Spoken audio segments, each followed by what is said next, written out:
Hello, we are using the pattern stamp here on it. Let's make the changes there. Apply on their shape, making another design. Explore the shapes here. So there is the other shape we are finding into it.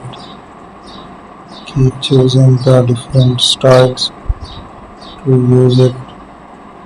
I will take a new shape there. Change the color. Made another one.